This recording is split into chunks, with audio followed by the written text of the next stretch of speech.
Iya guys, oke. Balik lagi sama gua karena data nggak bisa bohong ya. Oke, hari ini Kamis ya,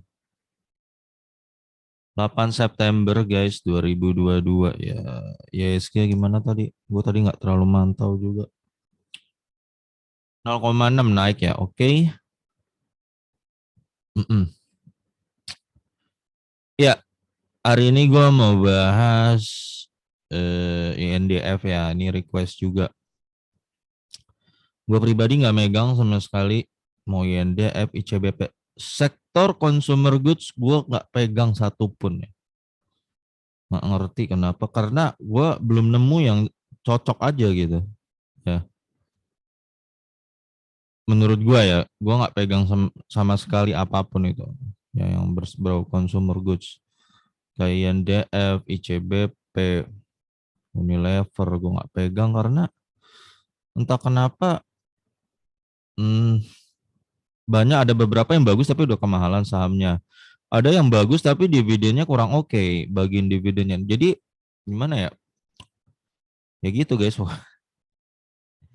Jadi gua nggak megang sama sekali. Pengen tapi nggak megang. Tapi nggak ada yang menurut gua oke gitu loh dari sisi harga dan eh, perusahaannya gitu ya. Ini NDF, kok ini NDR sih jadinya. Oh ya, ini secara grafik keseluruhan gimana ya NDF ya? Dari grafik ya bro, guys. Ini jelas nggak cocok buat jangka panjang ya, apalagi nggak cocok banget ini guys. Lo perhatikan dia dari tahun segini nih udah stuck nih. Nih. 2013 nih sampai sekarang dia gitu-gitu aja. Nih, ya, lihat ya. Dari tahun ini sampai segini dia gitu-gitu aja. Balik lagi harganya ke ya dari 6.000 ke 6.000 nih. Yang paling nanti naik kuat-kuat juga paling segini tenaganya. 8.000 ntar jebol lagi gitu-gitu. Jadi ini nggak cocok buat lo yang memang mau punyanya dana pensiun dan lu sendiri males ada di saham yang penuh drama ya kayak gini-gini dan juga nggak naik-naik maksudnya stuck-stuck aja mah bertahun-tahun itu ya stuck aja jadi ini nggak cocok kalau lu emang buat mau dana pensiun pilihlah perbankan yang saranin BRI BMRI gitu itu bagus. BCA sebenarnya bagus ya cuma agak mahal sahamnya sih. BNGA juga bagus gitu ya. Jangan lo masuk di saham yang begini. Harganya gini-gini aja tuh. Udah 13 berarti ini udah berapa tahun ya? 11 tahun ya? 10 tahunan. Ya nggak sih?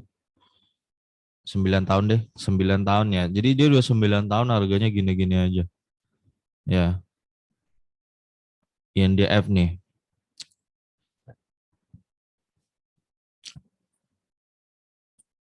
Iya, hari ini turun 0,79% ya.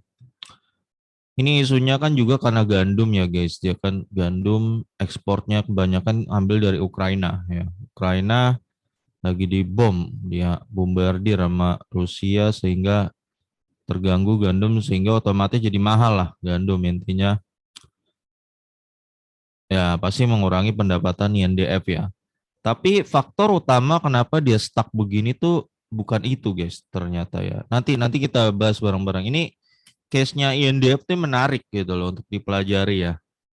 Sangat menarik sehingga ini ya lu harus paham pokoknya bahwa ternyata nggak harga saham naik tuh nggak segampang bahwa perusahaan bagus bertumbuh otomatis naik nggak ada faktor-faktor lainnya juga yang bikin kenapa dia stuck begini lima tahun aja gini nih merah ya nggak jelas tuh stuck ini udah stuck nggak cocok banget buat invest ya tapi kalau lo mau buat swing swing trading ya lo ambil di pucuk ya itu bisa gitu lo ambil di sini jual di sini gitu bisa gitu ya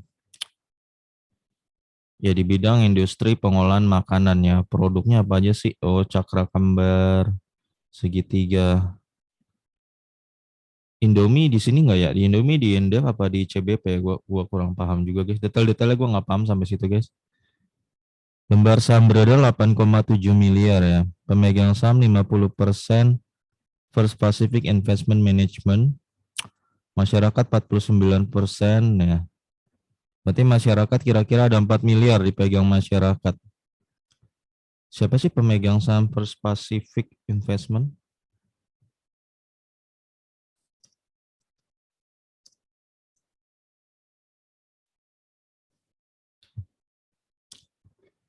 Oh, Indofood Agri Resources 61% ini guys pemegang sahamnya. Natural Resources. Ya pokoknya intinya grup Salim lah. Oke. Bisnisnya Bogasari, produk konsumen bermerek, agribisnis, distribusi ya. Dia ada impor juga nih kayaknya nih distribusinya. Wah kencang juga nih seluruh dunia nih. Memang gue akuin, gue nggak tahu ya apakah ini Indomie ya. Memang Indomie tuh rasanya enak ya. Oke, kita langsung lihat aja laporan keuangannya guys ya. Indofood, INDF. Ekuitas 36 triliun, lalu naik 9%, 39 triliun, lalu naik 15%, 45 triliun, lalu naik 51%.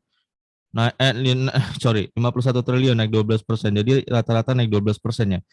Jadi kalau dari ekuitas ini sangat-sangat bagus guys ya, naik 20%, 12% kira-kira per tahun itu hebat ya. Tapi ingat guys, nanti nanti kita akan belajar ini case Indofood termasuk yang unik ya. Termasuk yang unik kenapa perusahaannya ekuitasnya bertumbuh kok sahamnya begitu-begitu aja. Ya, nanti lo akan tahu jawabannya. Terus jumlah saham beredar 8,7 miliar. Book value 4.000, 4.500, 5.000 dan 5.889 ya.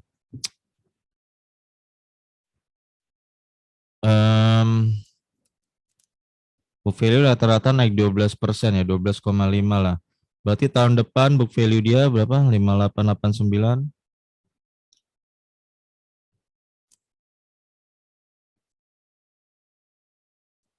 12.5 ya tadi ya. Iya, book value dia tahun depan tuh 6625 guys ya. 6625 ya. Iya betul 6625. Berarti per bulan itu 12,5 ya, sorry.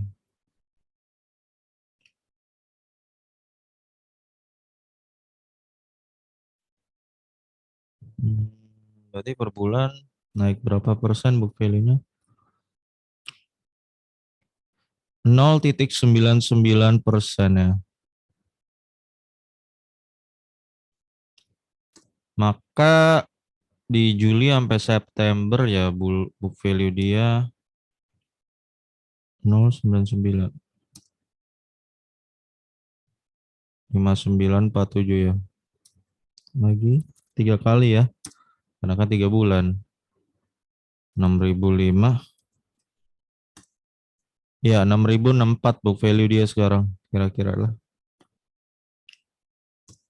Oke. Ya, 6.064. Lalu ya, harga rata-rata ya waktu itu saham waktu itu 2019 7.025, 6.100, 6.200 dan sekarang 6.800. Enggak, ini yang kuartal kemarin 6.800 ya. Kelihatan kan guys dari harganya aja ini stuck ini. Ya. Nanti kita lihat kenapa dia penyebabnya. PBV 1,7, 1,3, 1,2 dan 1,17 nih. Rata-rata berarti PBV-nya dia dihargain 1,35 ya, maka Kira-kira INDF di Juli sampai September ini mungkin akan bergerak ke arah 8186 ya. 8186. Sekarang dia ada di harga 6250 guys. Ini PBB berapa ya? PBB berapa nih?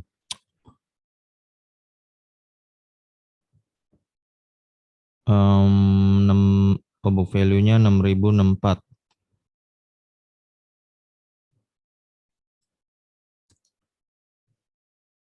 1,03 guys PBV-nya INDF sekarang. Ya, wait, what the hell? 1,03 ya, agak menurun dibandingkan kuartal kemarin.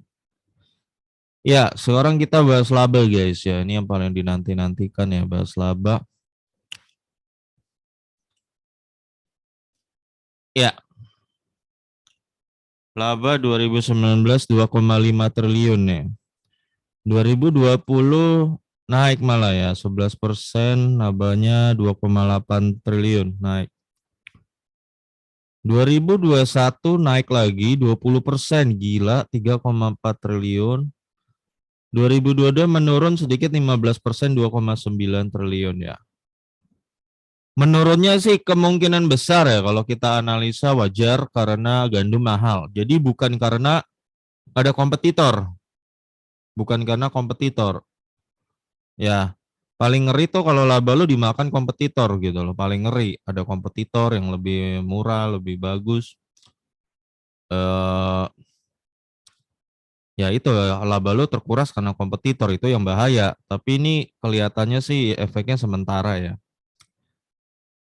Jadi ketika nanti gandum udah normal, laba dia akan meningkat lagi. Jadi soalnya kalau di lapangan sendiri ya, gue kalau misalnya Indomie gitu loh, pasti di mana-mana lebih banyak orang jual Indomie. Kadang ada beberapa rasa gue lebih suka mie sedap. Tapi kalau kadang ke warung, mie sedap suka nggak ada gitu loh. Jadi ya kayak gitu guys. Ya jadi mungkin itu juga menyebabkan Indomie saat ini lebih populer. Meskipun banyak pesaing-pesaingnya gitu ya. Tapi orang pasti nyarinya beli Indomie dulu, merek ini dulu nih. Yang dari Indofood selalu tuh guys. Ya. Jadi ini bukan karena pesaing sih ya, bukan karena kompetitor. Paling ngeri tuh kalau kompetitor sih. 3 tahun terakhir bertumbuh dan ini doang dia agak turun.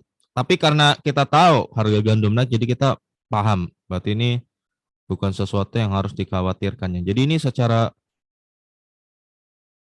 kalau kita simpulkan ya, dia laba selalu bertumbuh sebenarnya guys. Indef ini ya.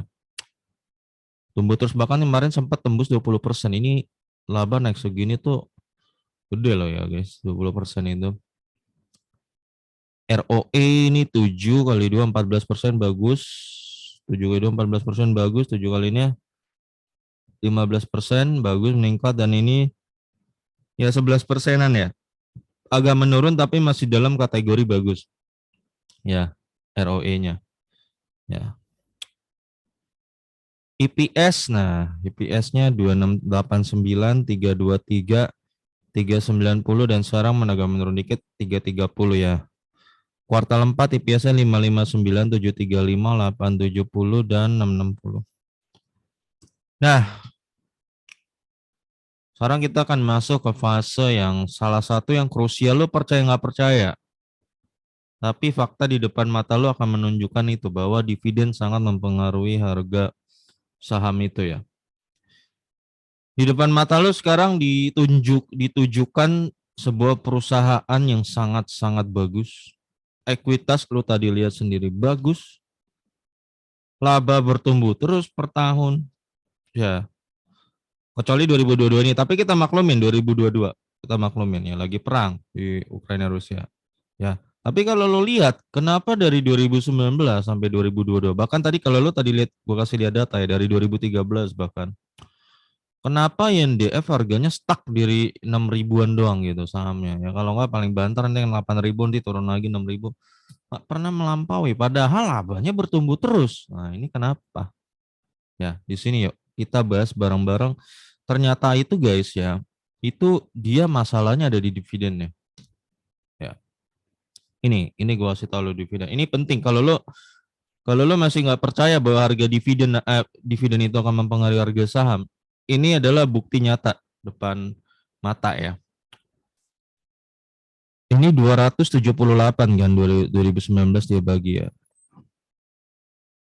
Yield hampir 4% dan DPR 49%. Ingat guys, dia 278 waktu itu dia punya duit per lembar 559, dia bagi 278. Nah, di 2020 anehnya dia untung lebih gede 735.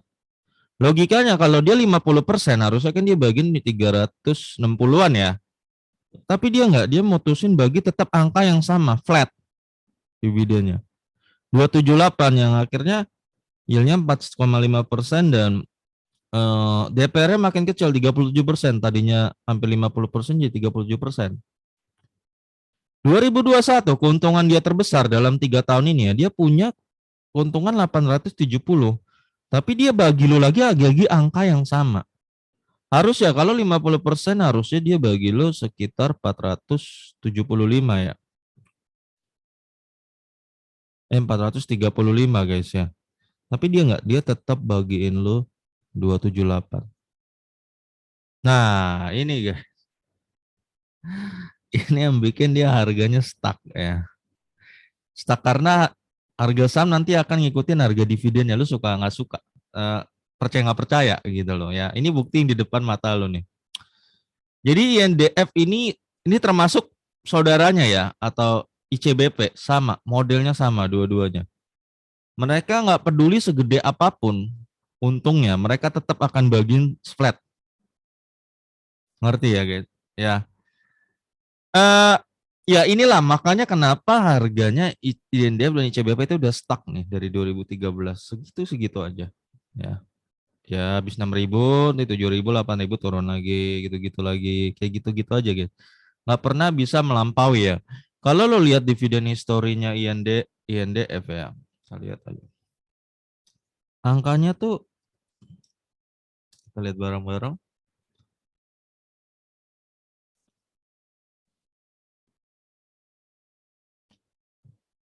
Ya. Nih dia udah 3 tahun stuck di sini nih ya. Ya. Tuh, ini yang bikin ya. Nih, 3 tahun terakhir ini dia stuck di flat, bukan stuck, flat angkanya 278 ya. Ya. Berarti ini lebih kecil. Kalau lo mau dapetin syarat ya guys, grafik yang seperti misalnya anggaplah gua ambil ini kan kalau INDF kan grafiknya kan kayak stuck kan udah di sini kan. Stuck ya. Ya. Kalau lo mau dia lo punya perusahaan yang grafiknya bagus kayak begini, misalnya gua ambil. Memang ini beda sektor tapi kan kayak BBRI gitu kan, misalnya ini kan bank. Nah, ini kan grafiknya cenderung nanjak ke gunung kan. Yang bagus tuh kalau mau buat dana pensiun tuh kayak begini, yang grafiknya selalu nanjak ke gunung ya. Kenapa BBRI itu selalu begitu? Karena dividen per tahunnya dia selalu lebih gede dari tahun sebelumnya guys, angkanya. Misalnya kalau BBRI tahun ini bagi 278, maka tahun depan dia akan bagikan 300, lalu 320, 350. Nah kayak gitu, itu polanya BBRI dan rata-rata bank ya. Bank, terutama bank punya pemerintah, 4 bank besar itulah. Sama BCA 1 ya, BRI, BNI dan Mandiri dan BCA. Dia selalu lebih gede cirinya guys, makanya grafiknya tuh cenderung begini mereka. Ya, nanjak kayak gunung. Nah ini cocok buat lo kalau udah ada pensiun. Kalau INDF, angkanya itu selain nggak stabil, dia 3 tahun ini udah flat angkanya guys. Flat. Makanya grafiknya begini. Padahal perusahaannya kinerjanya bagus. Laba dan ekuitasnya naik bagus. Tapi ini bukti depan mata lo guys ya. Perusahaan yang ekuitasnya naik gede, laba naik gede, kok grafiknya begini? Ternyata itu terjadi karena dividennya.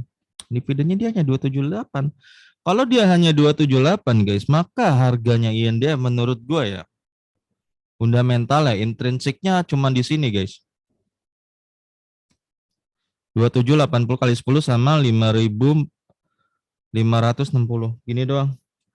Jadi INDF kalau udah lewat sini mahal. Nih di mata gue. Makanya dia akan stuck terus dari 6.000 ya paling kuat juga naik sampai 8.000 doang. Habis itu jebol lagi.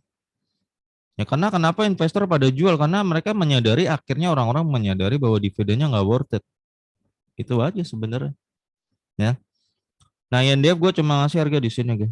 Ya. Ya. Padahal kalau dia bagi 50%, anggaplah dari kemarinnya 435, maka sebenarnya dia bisa ke sini guys. 8.700 ya di sini sebenarnya harganya. Nih, ya. Ini kalau 50%. Ya. Tapi karena dia cuman bagiin ya flat gitu ya, nggak pakai persenan, flat aja angkanya 278 ya segini menurut gua. Nah, itu guys ya. Jadi itu guys, penyakitnya INDF. Ya, kalau dari per ya per gua kayaknya sih 4,8, 9,6 sedang aja sih, per nggak bagus-bagus amat juga. Ya, jadi ini guys dari dulu masalahnya INDF termasuk ICBP sama, modelnya sama dua-duanya. Makanya gue meskipun melihat INDF dan ICBP itu adalah dua perusahaan yang bagus ya, bertumbuh terus, bertumbuh dan laba bertumbuh ikut. Tapi gue nggak mau masuk karena itu faktor ini. Karena gue tahu kalau ininya nggak beres, dividennya kurang oke, itu harganya akan stuck, stuck aja dia gitu-gitu aja grafiknya. Ya, oke guys, gue rasa ini udah cukup. Jadi gue udah simpulin aja tuh semuanya guys. Jadi ini nggak cocok buat lo yang memang mau taruh dana pensiun lo guys ya. Lo yang buka video ini mau taruh dana pensiun lo nggak cocok. Lo kalau mau taruh dana pensiun lebih baik lo pilih bank aja. Gitu aja ya guys. Kalau ini nggak cocok banget. Bahkan sampai detik ini gue belum nemu consumer goods. Nggak tahu ya consumer goods tuh ada-ada aja loh. Ya ada yang bagus tapi harganya udah kemahalan. Ada mahalnya nggak kira-kira. Ada yang bagus banget kayak gini tapi dividennya kurang gitu. DPR-nya flat gitu, dividennya flat kecil gitu loh maksud gue. Ada-ada aja, akhirnya gue nggak masuk gitu loh. Tapi semoga suatu hari gue nemu, suatu hari semoga ya. Oke guys, sampai sini aja guys, sampai ketemu lagi video gue berikutnya karena data nggak bisa bohong ya.